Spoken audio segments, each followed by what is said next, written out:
नमस्कार, welcome to पक्का रोजगार। तो चलिए फ्रेंड स्टार्ट करते हैं अपना नेक्स्ट सेशन। इससे पहले हम अपने पिछले क्लास में डिस्कस कर चुके हैं एसएससी जीडी के प्रैक्टिस सेट 1 में।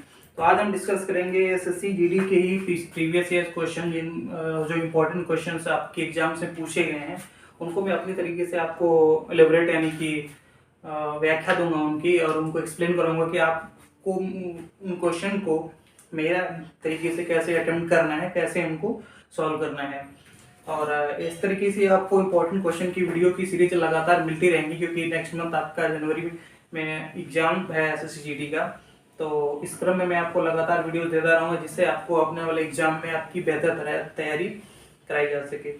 इस क्रम में आपको अभी चीज़ें इंफॉर्मेटिव कंटेंट्स आपके अपने यूट्यूब चैनल इस वीडियो में डाल दूंगा, जैसे कुछ इंपॉर्टेंट नोट्स होंगे, पीडीएफ लिंक्स होंगी, जो आप उनको तैयारी करिएगा, उनसे देखिएगा और आपको एक कॉम्प्रिहेंसिव तैयारी आप अपने एग्जाम्स के लिए कर सकते हैं। तो चलिए सेशन स्टार्ट करते हैं। और सेशन स्टार्ट करने से पहले एक चीज़ आप जरूर करिएगा, हमारा जो चैनल है पक्का रोजगार यूट्यूब पे, इसको सब्सक्राइब करिएगा और कुछ लोगों को शेयर करिएगा जो नीडी लोग हैं, जो इस क्षेत्र में हैं और पढ़ाई कर रहे हैं, जिनको जरूरत होगी इन वीडियोस की, क्लासेस की, एक्स्ट्रा कंटेंट की। तो इतना जरूर करिएगा, ठीक है। स्टार्ट करते हैं। पहला क्वेश्चन हमारा ये है कि लॉग क्वेश्चन का लॉगरिथम का है कि लॉग 100 और बेस पे 0.1 की वैल्यू क्या होगी, ठीक है। तो पहले तो ये लॉग की क्वेश्चन देखते ही बहुत से क्वेश्चंस आते हैं, लॉग्स के बीच बीच पे आ जाते हैं। सीजीएल में, सीपीओ में, एमटीएस में भी कुछ क्वेश्चन पूछे गए हैं, एसएससी जीडी के प्रीवियस ईयर क्वेश्चन है। तो लॉग को देखते ही लोग भी होता है, लॉग का क्वेश्चन दिया मैं कैसे करूंगा। कुछ ऐसे आर्ट्स वाले सेक्टर के भी बच्चे होते हैं या साइंस सेक्टर वाले भी होते हैं। तो लॉगरिथम एक कोई बड़ी हवा चीज नहीं है, इससे तैयारी की जा सकती है, सिंपल फॉर्मूले होते हैं। तो इससे आप चीजों को टैकल कर सकते हैं, अपनी तैयारी कर सकते हैं। इसके लिए एक बेस फार्मूला होता है, ये होता है फार्मूला। लॉग अगर सपोज ये ए मान लिया जाए, इसका बेस बी है, ठीक है। लॉग ये होता है, जो इस लॉगरिथम पढ़ा होगा उसको जरूर आइडिया होगा। अब मैं अपने आगे जो चैप्टर वाइज वीडियोज होंगी, लॉग का एक स्पेशल चैप्टर होगा, उसमें आपको चीजें मैं एक्सप्लेन भी करूंगा, ठीक है। लॉग ये जो होता है, ये आपका मेन कंटेंट होता है। बेस सॉरी बेस ये होगा, ये कंटेंट ये होगा, बेस ये होगा। इसका फार्मूला होता है, अगर इसको आप तोड़ना चाहें तो लॉग ए बटा लॉग बी। इसी फॉर्मूले पे हम इस क्वेश्चन के आंसर निकालेंगे, क्योंकि सारे क्वेश्चन देखिए आप डिजिट्स में दे रखा है, ऑप्शन भी लगभग सारे सिमिलर है। 5/2 है, 0 है, -3/2 है, 2/3 है। और इस क्वेश्चंस को मैं देख के आपको ये भी चीज बताऊंगा कि आपको पूरा क्वेश्चन सॉल्व ना करने की जरूरत से भी आपको क्वेश्चन को अटेम्प्ट कर सकते हैं। सपोज आपको क्वेश्चन को हल करने में 2 मिनट लग रहा है, लेकिन आपको देखते ही जैसे ही आपने एक लाइन लिखा या सॉल्व करना स्टार्ट किया, स्टार्टिंग में आपको पता चल गया कि हाँ ये अगर इसका कैरेक्टरिस्टिक यानी कि इसका एक गुण मिल रहा है, तो ऑप्शन में हम देख लेंगे कि हाँ ये गुण जो हमें मिला उस ऑप्शन में कौन सा है, तो आप डायरेक्टली उसको आंसर टिक करके आप आंसर दे सकते हैं, ठीक है। तो दिखाता हूं मैं आपको कैसे करना है। आप इसे एज्यूम करिए, देखिए लॉग 1000 है, बेस 0.1 है, इस फॉर्मेट में आ रहा है कि नहीं, लॉग ए बाई बी। इसी को मैं डायरेक्टली तोड़ देता हूं। क्या लिखेंगे, लॉग 1000 डिवाइडेड बाई लॉग 0.01। समझ में आ रहा होगा आपको। अब इन चीजों को तोड़ने के लिए जो लॉग पढ़ा हुआ है, माफी चाहूंगा उन लोगों से जिन्होंने लॉग नहीं पढ़ा है, और मैं आगे आने वाले कंसेक्यूटिव वीडियोस में आपको लॉगरिथम का पूरा चैप्टर पढ़ाऊंगा। उसमें एक एक चीजें आपको एलोबरेट करूंगा, कौन सी चीज कहाँ होती है, कहाँ शिफ्ट होती है। अभी आप इसको जान लीजिए, हाँ क्वेश्चन को ऐसे किया जाता है, कंठस्थ कर लीजिएगा, आपके लिए बेनिफिशियल होगा। इसको आप क्या लिख सकते हैं, इतना तो सबको पता ही होगा। 1000 को क्या लिखा जा सकता है, 10 की पावर 3 लिख सकते हैं, इतना तो आपको पता ही होगा। 0.1 को क्या लिखा जाए, log 1/100 लिख सकते हैं। सहमत होंगे सारे लोग, बराबर। इसको क्या लॉग में ये कैरेक्टरिस्टिक होती है, ये जो पावर होता है ये आपको स्टार्टिंग में आ जाता है। 3 log 10 डिवाइडेड बाई, इसको अगर ऊपर कर दिया जाए, 100 है, 100 को आप क्या लिख सकते हैं, बराबर 1/10 की पावर 2 लिख सकते हैं, नहीं इधर मान लीजिए लॉग है ये हर वाला पार्ट ये मैं लिख रहा हूँ, ठीक है। 10 के पावर 2 है, इसको क्या लिख सकते हैं आप, ये जो कोई भी पावर ऊपर जाती है तो क्या हो जाता है, log 10 पे घाते -2, ठीक है। इतना तो आप समझ गए होंगे। थोड़ा सा आगे और बढ़ते हैं, 3 log 10 -2 को आगे कर दीजिए, -2 log 10 बच गया। आपका आंसर आ चुका है। मैं आपकी चीज में स्टार्टिंग इस क्वेश्चन को स्टार्ट करने से पहले जो चीजें बताया हुआ था वो मैं एक्सप्लेन करूंगा। पहले सॉल्व कर देता हूँ। ये log 10 से ये log 10 कट गया, आंसर क्या आ गया, -3/2। ये आ गया हमका आंसर सी, लाइक -3/2। इस क्वेश्चन को जैसे मैंने सॉल्व किया, आपको आभास लग चुका हो इस क्वेश्चन को कैसे अटेम्प्ट करना है, कैसे चीजें जो को ब्रेक करना है। और ये जो चीजें मैंने की जो आपको नहीं समझ में, जैसे पावर को यहाँ इनिशिएट कर दिया जाता है, इसको ऊपर लिया जाता है, और log 10 को मैंने इस पे लिया कि आपकी जो लॉग को कैसे एलिमिनेट किया जाए, हटाया जाए, तभी आप डिजिट्स में आंसर ला पाएंगे। तो उसकी क्या है, हमने लॉग को सेम कैरेक्टर में लेके आए, सेम बेस पे लेके आए, सेम कंटेंट पे लेके आए। log 10 कट गया, बचा हुआ वैल्यू।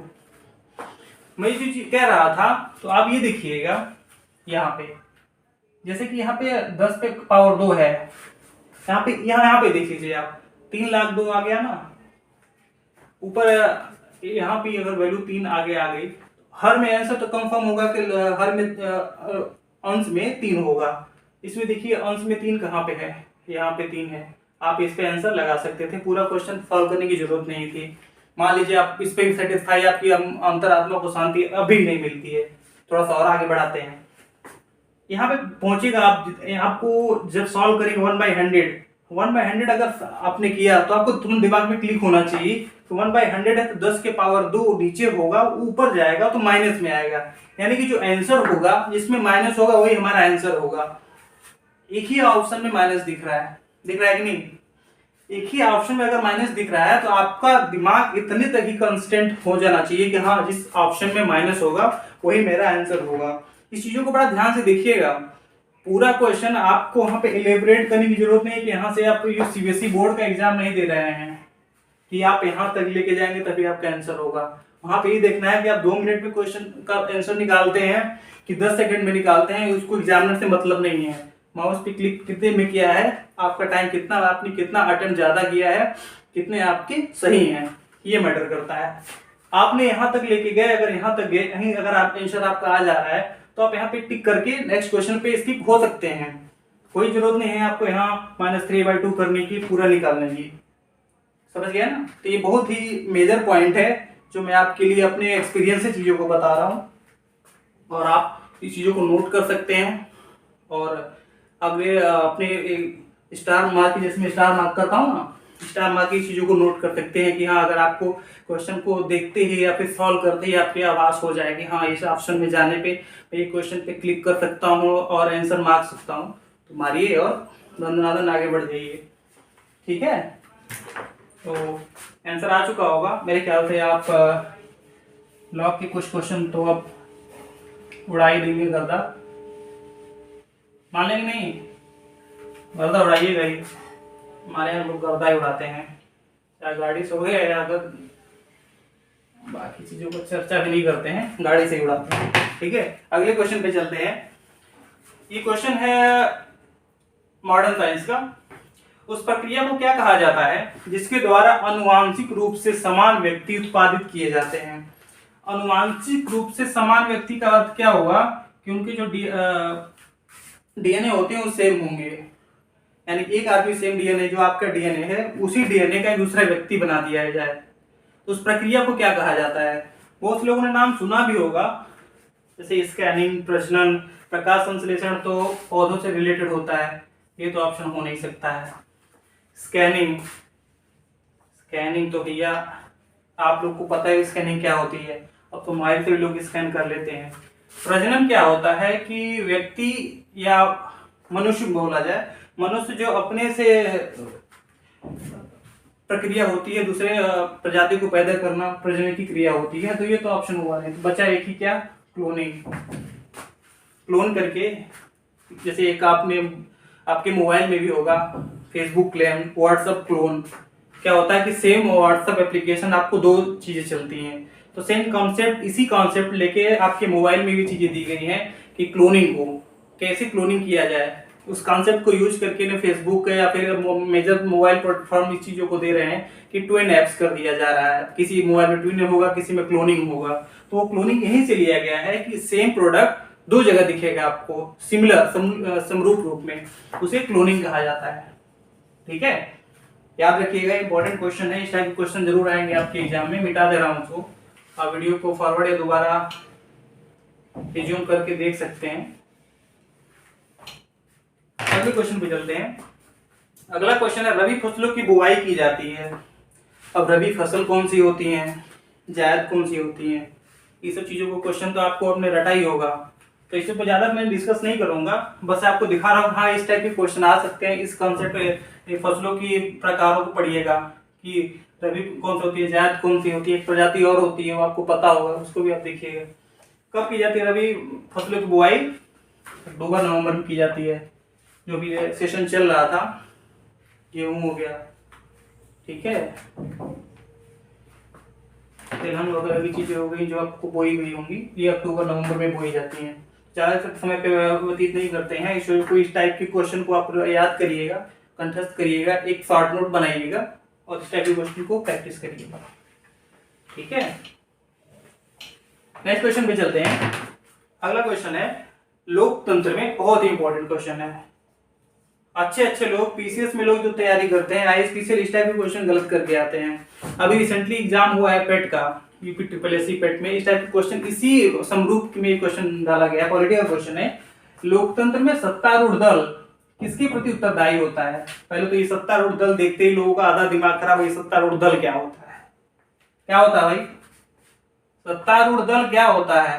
सत्तारूढ़ दल होता है, सत्तारूढ़ मैंने जो सत्ता में है, मतलब जिसको मेजॉरिटी मिली हुई, जो प्रशासन चला रहा है, इसमें प्रशासन कौन चला रहा है? आपके मोदी जी चला रहा है ना, बीजेपी एनडीए गवर्नमेंट में जो चला रही है, उसी को सत्तारूढ़ दल कहा जाता है। तो ये एग्जामिनर का ये टैक्टिक्स होता है कि कैसे आपके बच्चों को कंफ्यूज किया जाए, कैसे कंफ्यूज करके आपको क्वेश्चन को गलत कराया जाए। तो छोटे छोटे वर्ड जो होते हैं ना, थोड़ा सा अपवर्ड वर्ड यूज करके आपको कंफ्यूज किया जाएगा, तो इससे ज्यादा कंफ्यूज मत नहीं होना है। क्या है, सत्तारूढ़ दल किसके प्रति उत्तरदायी होता है? न्यायपालिका, विपक्ष, इसके नेताओं, लोगों। एक्चुअली इसका क्वेश्चन जो है आपकी प्रियम्बल प्रस्तावना में ही है, लेकिन बहुत सी मेजॉरिटी के पीपल इस क्वेश्चन को गलत करते हैं। प्रियम्बल में ये बोला गया है और एक सेक्शन है उसमें भी चीजों को मेंशन किया गया है। इसका जो आंसर होगा, जो सत्तारूढ़ दल होता है, सत्तारूढ़ दल यानी कि पूरी मेजॉरिटी जो होती है, मेजॉरिटी एंड सामूहिक रूप से, ये क्या हो गए? ग्रुप वाइज सामूहिक रूप से किसके प्रति उत्तरदायी होते हैं? सत्तारूढ़ दल, यहाँ पे लोगों के, पब्लिक के, ठीक है, किसके प्रति उत्तरदायी होंगे? लोगों के प्रति। और सत्तारूढ़ में दल में अगर संसद, जैसे संसद में हो गए, अगर सांसद हो गए, ये किसके प्रति इंडिविजुअल रूप में देखा जाए किसके प्रति होंगे? वो होंगे लोकसभा के प्रति। बहुत से लोग इस पर इंपॉर्टेंट है, इस क्वेश्चन को याद रखिएगा। ठीक है, सामूहिक रूप से होगा तो लोगों के प्रति होगा, और इंडिविजुअल होंगे तो वो लोकसभा के प्रति होंगे, अगर सांसद होंगे तो। ठीक है, तो बहुत इंपॉर्टेंट क्वेश्चन है, इसको क्वेश्चन को देखिएगा और याद करिएगा। नेक्स्ट क्वेश्चन क्या है? हाँ, एसआई का क्वेश्चन है, सिंपल इंटरेस्ट जो होता है। ₹4200 यानी 4200 रुपए की राशि साधारण ब्याज से 3 वर्षों में 5082 रुपये हो जाती है, तो ब्याज की वार्षिक दर क्या है? बहुत ही आसान क्वेश्चन है। कुछ लोग इसमें पूरा फॉर्मूला लगा देते हैं या फिर कैसे करते हैं वो मुझे नहीं पता। मैं आपको अपना एक तरीका बताता हूँ, कुछ देखिएगा, अगर आपको अच्छा लगा हो तो आपको चैनल को सब्सक्राइब कुछ भी करिएगा, बट मैं बताता हूँ तरीका। क्या है, आपकी वैल्यू कितनी है? 4200 रुपया। 4200 से हो कितनी गई? 5082 रुपया। कितने साल में? 3 साल में। डिफरेंस कितने का आया? 42 8 5882 रुपया। कितने साल में हुआ है? 3 साल में हुआ है ना। ₹882 क्या है? 4200 रुपया आपने लिया हुआ था, 5082 रुपया आपने किसी को पे किया। कितने रुपए पे 882 रुपया है? 4200 रुपये है ना। इसको अगर 100% निकाल लेते हैं कितना आ जाएगा? 42 से काट देते हैं 42 है 42, 42 दूना 84 और 21%। 21% ये क्या आया? 3 साल का कम्युलेटिव इंटरेस्ट आया कि नहीं आया?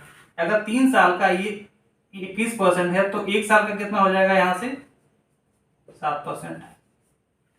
समझ में आया? नहीं, दोबारा बताते हैं आपको। ऑप्शन यहाँ पे 7% हो जाएगा। दोबारा बता देते हैं, कोई बात नहीं, हो जाता है कभी कभी, दिमाग स्किप कर जाता है, बाउंसर आ जाती है तो लोगों को दिमाग जल्दी काम नहीं करता है। देखिए 4200 से 5082 रुपया कोई चीज हो गई तो आपने कोई धन लिया था 4200 किसी से, लाला जी से आपने 4200 रुपया लिया, दिया कितना? 5082 रुपया। कितना अधिक दे दिया आपने उनको? 4200 से 5082 रुपया में से 4200 घटाएंगे तो वही आपका ऋण होगा ना, कि 2%, 4%, 6% पे जो लिए गया था धन ऋण, उस पर आपने इंटरेस्ट कितना दिया? ये हो गया 882 रुपया। 882 रुपया आपने 4200 जो अपने प्रिंसिपल मूलधन पे दिया था ना, इसका अगर हम इंटरेस्ट निकाल लेते हैं 100 पे गुणा कर देंगे तो आपको परसेंटेज आ जाएगा। इसको अगर काट देंगे तो कितना आया? 21%। लेकिन 21% कितने परसेंट का आपने निकाला? टोटल 3 साल का निकाला। और जो दर होती है, आपने जो क्वेश्चन पूछा गया, जो वार्षिक दर यानी कि 1 साल की इंटरेस्ट होती है, तो 3 से अगर डिवाइड कर देंगे तो 7% आ जाएगा आपका आंसर। ठीक है, ऐसे तरीके मैं आपको बताऊंगा जो आपको ज्यादा पर फॉर्मूला लगाने की जरूरत नहीं होगी, बस आपको दिमाग नहीं करना है। मान लीजिए आपको एक्सप्लेन नहीं करना होता तो ये चीज आप भाई अपने मन में ही कर सकते थे, डायरेक्टली ऑप्शन आप क्लिक करना होगा। ठीक है, चैनल से जुड़े रहेंगे। अगर चीजें आपको अच्छी लग रही हैं तो लाइक, सब्सक्राइब, शेयर करते रहिएगा। चलिए नेक्स्ट क्वेश्चन पे चलते हैं। ट्रायंगल का क्वेश्चन है। एक त्रिभुज की भुजाओं का अनुपात 4:3:2 है। त्रिभुज का परिमाप 63 सेंटीमीटर है। तो सबसे बड़ी भुजा पूछा है, ये ऑप्शन दी गए हों आपको। सबसे बड़ी भुजा, चलिए मैं इसका आपको बताऊंगा, एक शॉर्ट ट्रिक भी बताऊंगा, लेकिन चलिए पहले आपको शॉर्ट ट्रिक नहीं बताते हैं, पूरा फुल अपडेट करते हैं। भुजाओं का अनुपात, सपोज भुजाओं को मैं मान लेता हूँ A/B/C है। भुजाओं में कोई ट्रायंगल हो गई, उसकी भुजाएं ABC हैं, तो कितना दिया हुआ है? 4:3:2 दिया हुआ है। परिमाप होता क्या है? मान लीजिए कोई एक ट्रायंगल है ABC, ये A हो गया, AB हो गया, AC हो गया। परिमाप होता क्या है?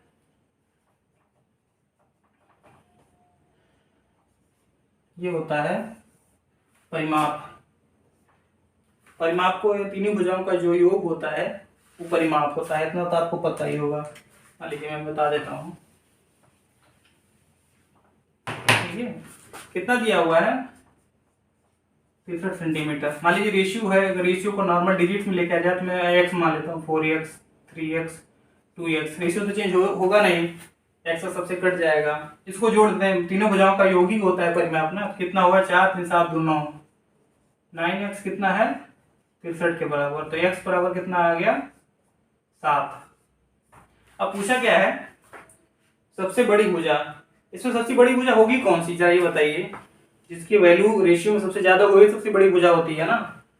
कौन सबसे बड़ी दिख रहा है? 4x वाला कि 3x वाला कि 2x वाला? 4x वाला ही होगा ना। x की गुणा यहाँ पे 4 से गुणा कर देंगे, 4 सत्ते 28। 28 आपका आ गया आंसर।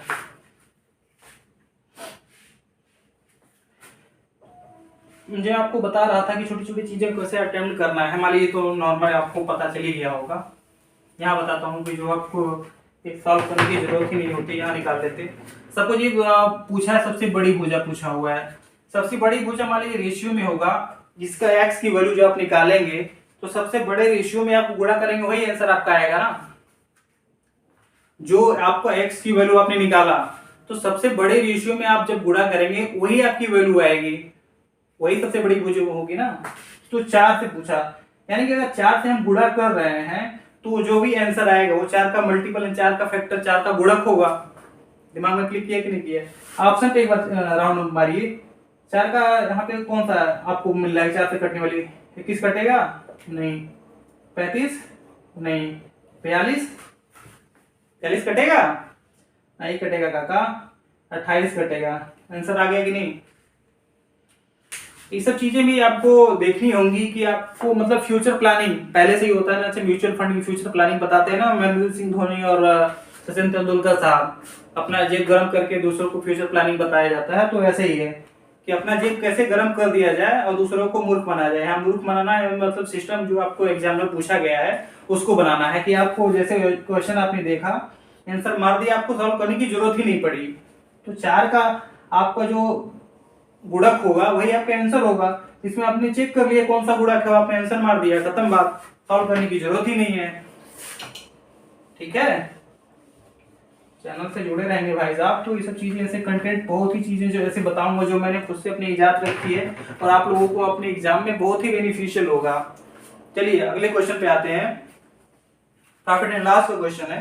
एक वस्तु का अंकित मूल्य उसके क्रय मूल्य से 60% अधिक है। ठीक है, मान लिया यदि वस्तु को 20% के लाभ पर बेचा गया है तो छूट प्रतिशत क्या है? भैया छूट प्रतिशत बता दीजिए। बता दिया जाएगा। चलिए शुरुआत करते हैं। मैं जब चैप्टर वाइज इन चीजों को बताऊंगा तो आपको ये सब चीजें का महसूस होगा कि हाँ क्या होता है प्रतिशत लाभ, क्रय मूल्य क्या होता है, विक्रय मूल्य क्या होता है, अंकित मूल्य क्या होता है, इनके रेशियो, इनके बीच में संबंध क्या होता है, वो पूरी एकदम व्याख्यान में करूंगा उन सब चीजों को और बहुत बेहतरीन तरीके से हम चीजों को पढ़ेंगे और आपको बताएंगे। अभी तो मान लीजिए प्रैक्टिस सेट में करवा रहा हूँ, नया हूँ इस प्लेटफॉर्म पे, तो आपको बस उतनी चीजें दे रहा हूँ कि हाँ आपकी तैयारी जो आपने तैयारी कर रखी है उसको आप बूस्ट कैसे कर पाए। चलिए क्या कर रहा है, मान लीजिए एक सीपी किसे कहते हैं? अंकित मूल्य को, कास्ट प्राइस को अंकित मूल्य। इधर क्या लिख दिया? एसपी यानी कि सेलिंग प्राइस, विक्रय मूल्य, विक्रय मूल्य। लास्ट में क्या लिख दिया? एमपी, अंकित मूल्य। क्या कह रहा है, एक वस्तु का अंकित मूल्य उसके क्रय मूल्य से 60% अधिक है। मान लीजिए मेजॉरिटी क्वेश्चन में यही माना जाता है। 100 मान लिया मैंने क्रय मूल्य को, 100 रुपये कोई चीज खरीदी गई थी, लेकिन क्या कह रहा है, अंकित मूल्य उसके क्रय मूल्य से 60% अधिक थी। यानी कि अगर 100 ही दाल है तो एमपी कितना था? 60% अधिक, कितना हो गया? 160। ये सब इतना तो कर ही सकते हैं ना। 100 का 60% अधिक यानी 100 का 60 हो गया, 100 में 60 जोड़ दिया, 160 ही आ गया। फिर नेक्स्ट स्टेटमेंट में क्या कह रहा है, यदि वस्तु को 20% के लाभ पर बेचा गया है। कोई चीज अगर लाभ पे बेची जाती है तो कैसी, किस पे बेची जाती है? लाभ आप किस पे गेन करते हैं, किस पे आप काउंट करते हैं? जितना आपने खरीदा उतने का। सपोज मैंने मारकर 10 रुपए का खरीदा, मैंने किसी अपने पड़ोसी को इसको 15 रुपए में बेच दिया, ठीक है, तो लाभ मैंने 10 रुपए का लिया, 15 में बेचा, 5 रुपए का लाभ मुझे 10 रुपए पे हुआ। कितना परसेंट डिस्काउंट लाभ मुझे मिला? 50% का। तो मैंने कैसी चीजों को निकाला कि 10 रुपए की चीज ली, 5 रुपए एक्स्ट्रा उस पर मैंने कमाया और 15 पे बेच दिया। तो किस पे लिया? नहीं, जितने खरीदी गई थी क्रय मूल्य पे इस चीजों को मैंने लाभ को निकाला। तो हमेशा चीज याद रखिएगा, जो लाभ होता है आपको क्रय मूल्य जिस पे चीजें आपने खरीदी गई, जितनी वस्तु पे खरीदी गई हैं उस पे काउंट होता है। ठीक है, ये सब जो चैप्टर मैं जब चैप्टर में पढ़ाऊंगा पूरा एलोबरेट करूंगा कि उन चीजें कैसी होती हैं और कैसे रिलेट किया जाता है। तो ये कह रहा है वस्तु को 20% के लाभ पर बेचा गया है, यानी कि अगर सीपी 100 रुपया थी उससे बेची कितने पे गई थी? 120 पे। चलिए एक स्टेटमेंट और हो गया। अब पूछा क्या है, तो छूट प्रतिशत क्या है? छूट किस पे अकाउंट करते हैं? छूट मान लीजिए मैं आपको एग्जांपल देता हूं। आजकल ऑफर चल रहे हैं मॉल्स वगैरह पे कि 25% डिस्काउंट, 10% डिस्काउंट, 80% डिस्काउंट।